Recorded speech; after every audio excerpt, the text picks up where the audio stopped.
What's going on YouTube? Welcome back to the channel.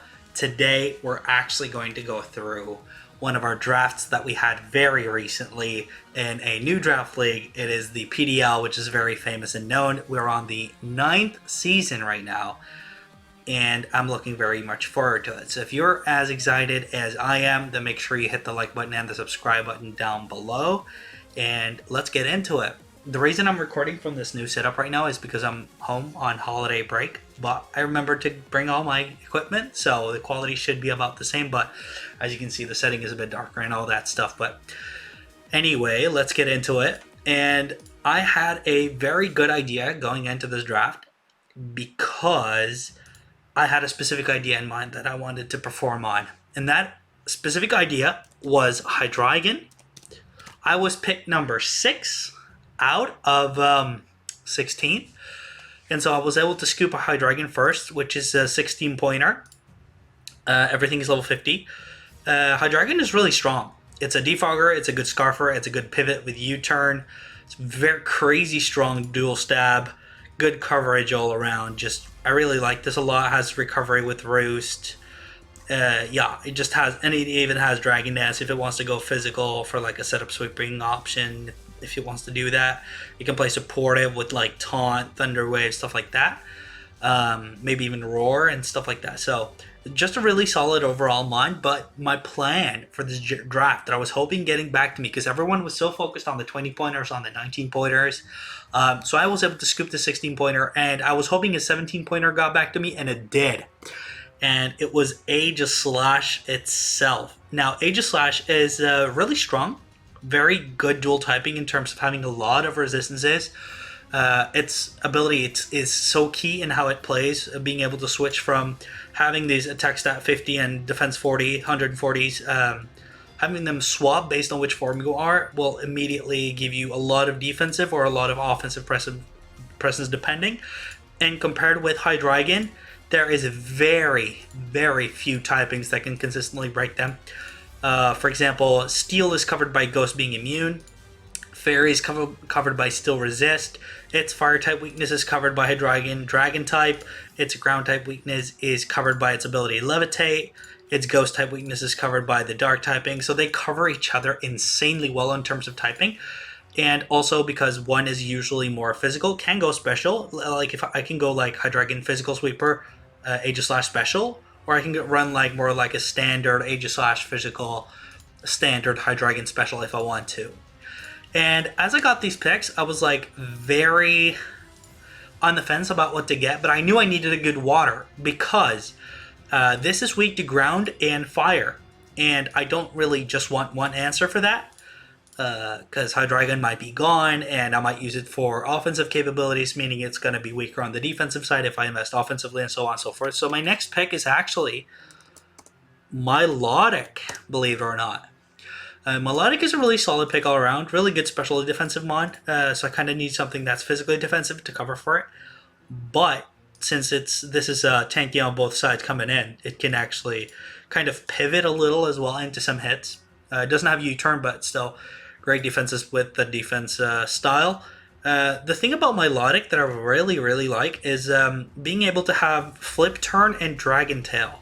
So Dragon Tail is just like really nice for anything that's not Fairy type to make them swap out, and you deal a little bit of chip damage, and you also make sure that their setup is gone. Same with Haze as well. It has Recover for recovery. It becomes insanely physically tanky if I run it with a Marvel Scale Flame Orb combo, as we all know and love, or I can run for like a competitive special attacking variant to punish things like Intimidate and stat dropping things like Sticky Web and stuff like that. So Milotic overall, great solid water type overall. And the next pick I did not plan at all. The next pick was so out of left field because it was just open by the time it got to me. I needed the typing and the speed eventually. And so I was like, okay, I've never used this mod before. I can't believe that made it this far. And if I don't scoop it now, it's going to be gone. And someone's going to have it as a threat to their team, and it's just going to be bad all around. But my next pick is Raiku. And Raiku is just really strong overall with the Calm Mind sweeping offensive capabilities, the insane speed, and so on and so forth. It has great coverage since it learns to Scald now, but it can also provide some pivoting options with Volt Switch and stuff. But it's really, really strong with Calm Mind, Aura Sphere, Thunderbolt, Scald, something like that, and Pressure, as well as just a really nice ability to chip away at the PP of those low PP moves that hit hard for a lot of damage, and so on and so forth. Next pick is Nidoking, because I wanted a grounded poison. I need Stealth Rock because I don't have any Stealth Rocking options here right now, right? And so I was like, what can I get? Well, I can get Nidoking, which made it to me. A really strong offensive option with Sheer Force Life Orb. It does damage like crazy. Great Scarfer. Great coverage all around with like Ice Beam, Flamethrower, and Thunderbolt. Having all those three is really crucial. It can also set up Toxic Spikes, 100% accurate Toxics, remove Toxic Spikes itself by just coming in on the field. Really strong physical presence as well. And it's just really nice to have on the team all around. Not bad stats. Just a little bit lacking, but it can be made up for with the fact that it has this power combo and the item and ability, so it's totally fine. And yeah, great Assault Vest user as well. So next up, we have the star of the roster, I would like to say. Although that should be Hydreigon and Aegislash combined. I drafted Mega Heracross. So yes, I drafted Mega Heracross. And the reason was because, well, I needed a fighting type, and I don't know, I've never used it before. It was there. It gets spikes, which is really nice. Has one of the highest attack stats in the game at 185. It hits like a truck, but with the skill link as well, it's just nice to be like, hey, I'm using low base power moves, but with this high attack stat, so they kind of even each other out a little bit. It hits like crazy, and it's really hard to... It's like a train, right? And you can see the train coming, but can you actually stop it? That's kind of the thing that Heracross is going for right here. And with the presence of so many great mons on the squad, I think Heracross is going to do just fine. Next up was more of a defensive option, because I feel like I needed more Stealth Rock, and I feel like I need more backup from Milotic, and so I drafted Uxie, I drafted 2 more ground weaknesses alongside Aegislash, and although I have 1 Levitator and 1 Resist here, I would just like a little more ground insurance. Mold Breaker Grounds is going to be another topic, but even so, Uxie is still ridiculously tanky at 130 in both, so should be more than fine. Gets the Heal Bell, which is really nice. Gets Memento and Knockoff U-Turn and Thunder Wave, and so much stuff that's really good for supporting, for having like a tanky support that also serves as a great lead, and it can just do stuff that you can see coming, and maybe I bring that nasty pull out for some shenanigans, or maybe I catch people off guard with foul play.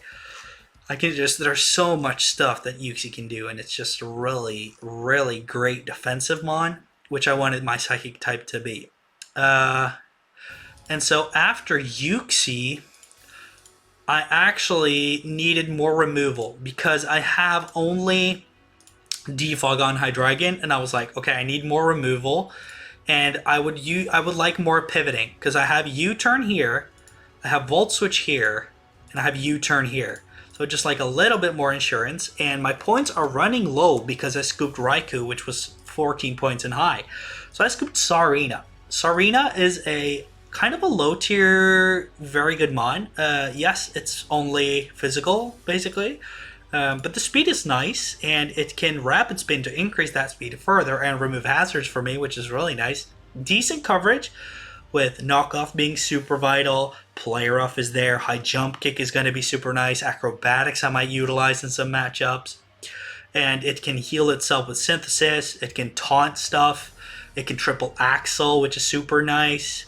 And yeah, it can also do like a Trop Kick, which is like a decent stab, lower attack, unless it's like, don't use it on Defiant Mons and stuff like that, of course. But just a solid overall, like, kind of more like to help with the removal. I also needed a grass type. I was considering Tapu Bulu for this spot, but Tapu Bulu doesn't get Grassy Glide for its own terrain, and it doesn't get Play Rough, which is the physical fairy that I want a Tapu Bulu to have. So the Tapu Bulu didn't end up being a thing.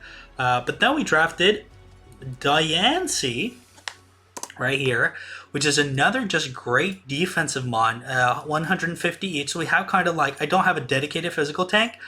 Like Nidoking would be probably it. I could invest it in physical defense and make it like poison point kind of thing there, so that I have more defense to play with and I poison people who try to hit me.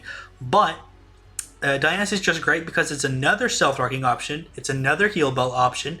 It can set up screens reliably. It can set up Trick Room if I'd like to. It's a fairy type that hits for 100 base power, that has fire coverage for this low amount of points, 8. Very hard to find. It's a good Calm Minder. It has that Diamond Storm if I want to set up defense and go for like a body press shenanigan kind of thing. It's just, I think it's really nice support, a fairy support that also deals a lot of damage, which is really nice. The speed is kind of meh on this team right now. Like Raiku is kind of saving it, and everything else is just kind of like around 70, 80, maybe 90, something like that. And so at this point, I only have 1 point left, and it's a 10 to 12 man roster. So it's 1, 2, 3, 4, 5, 6, 7, 8, 9. And I only have 1 point left, which means I'm going for a 10th pick that can help me with my speed. And that is Dottler. Here in my last pick, actually, I got sniped. I really wanted Ariados, but I ended up with Dottler because of Sticky Web. I want Sticky Web to be able to keep speed control for things like Mega Heracross, because it can't be Scarfed. It has to hold a Heracronite. Things like Nidoking, I can reliably make it go less Scarf. In matchups, I can bring Sticky Web in. Same with Hydreigon. Same with Raiku. I can rely more on Calm Mind shenanigans for that.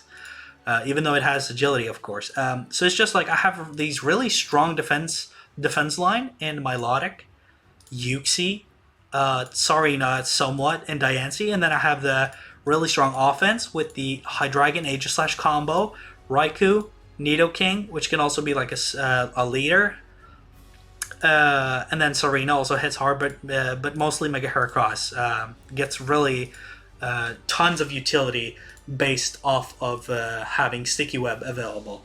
And so that is my roster for PTL Season 9. I'm going to make content on this league as I play the battles, as I prep for each week. I'm going to try and record it in any way I can so that you guys don't miss out on the action. And yeah, leave it in the comments what you think is going to happen with my team. What do you think of my roster? What could I have done differently? What are you expecting my score to be, and all that good stuff? I want all those good stuff in the comments. And if you enjoyed the video, then please leave a like and subscribe. It really means out and helps out a lot. I really appreciate that. And without further ado, guys, I'm going to be seeing you in the next episode on the channel. Thanks so much for watching. This has been your boy Soulblaze, and as always, see you guys in the next video. Peace.